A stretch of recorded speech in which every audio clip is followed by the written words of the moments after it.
I'm parked up on the side of the Newell Highway and I'm on my way to Brisbane in this. This is the Cat CT630S. It's the latest addition to the Cat Trucks family. This is actually quite a uniquely Australian truck. Like the rest of the Cat family, it shares a Navistar ProStar platform. This is their 26 metre B-double truck. So it's not out in the country yet, but this is one of the engineering prototypes. Under the bonnet is the Euro 5 spec C15 engine. Behind it is a Eaton Fuller 18-speed Road Ranger, and essentially the truck doesn't look startlingly different from the rest of the Cat Trucks family. In fact, this looks like a combination of the CT610 and the CT630 because it's been pinched up for a shorter BBC or bumper to back of cab measurement to get it in the 26 metre envelope. So it comes with an integrated sleeper cab.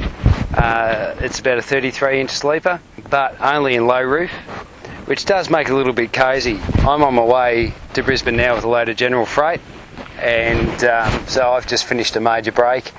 And yes, I slept all right, but you do find yourself sort of wiggling around looking for places to put stuff. There's not a lot of storage in that cab.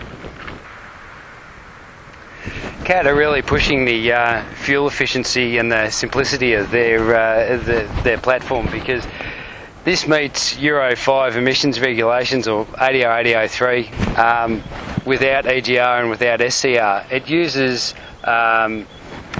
what they call a dioxy catalyst, which is effectively passive regeneration. Well, I've been on the road with the CT630S now for about 3 days. I'm nearly halfway back to Melbourne. So in that time I've unloaded in Brisbane, I've reloaded from Melbourne out of Brisbane. I'm currently right up on my weight, so the whole truck is loaded up to about 62 tonne.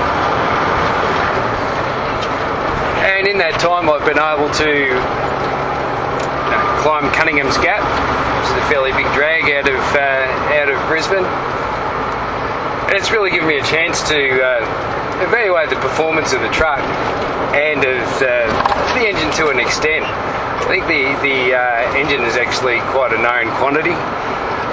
In fact, that's one of the appeals of it.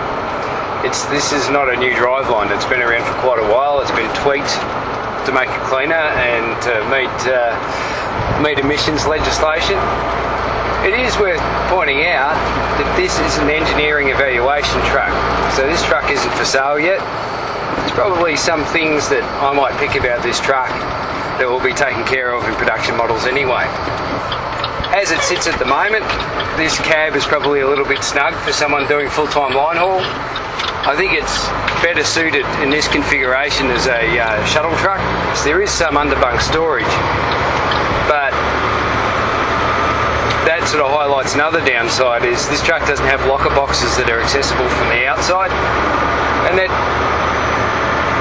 it's not a deal breaker, but nobody wants their dirty stuff like their gloves, bottles of oil, or bottles of coolant that rattling around under your bed. You want it stored away from everything so you can keep your working space clean and tidy. So Cat has 4 distinct heavy-duty models on the Australian market now, and the addition of this will be number 5. Really fleshes out their heavy-duty range and fills in some of the gaps.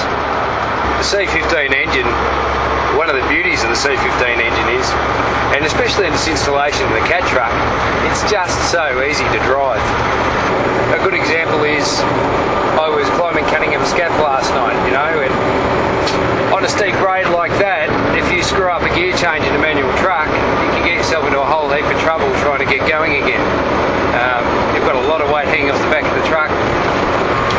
If you missed a gear in this truck on a grade like that,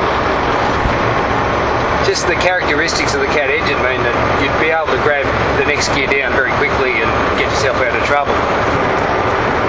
Another aspect of the C15, and even in this installation, is cooling. Even though the engine bay area on this S model is actually smaller, like there's less room around the engine, which generally affects cooling efficiency. Because this truck doesn't use EGR or exhaust gas recirculation, it just runs that bit cooler.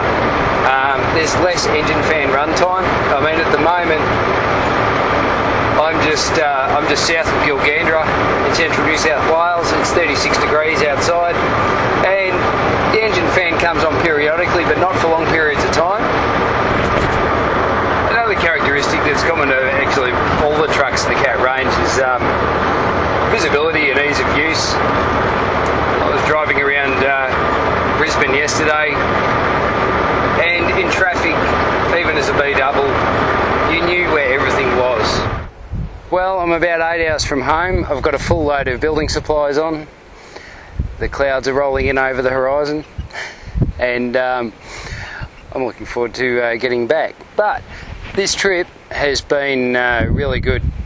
I've really enjoyed having a closer look at this truck, and it's a much needed weapon in the Cat Trucks arsenal. I really look forward to seeing the finished product when it starts rolling off the assembly line in 2014.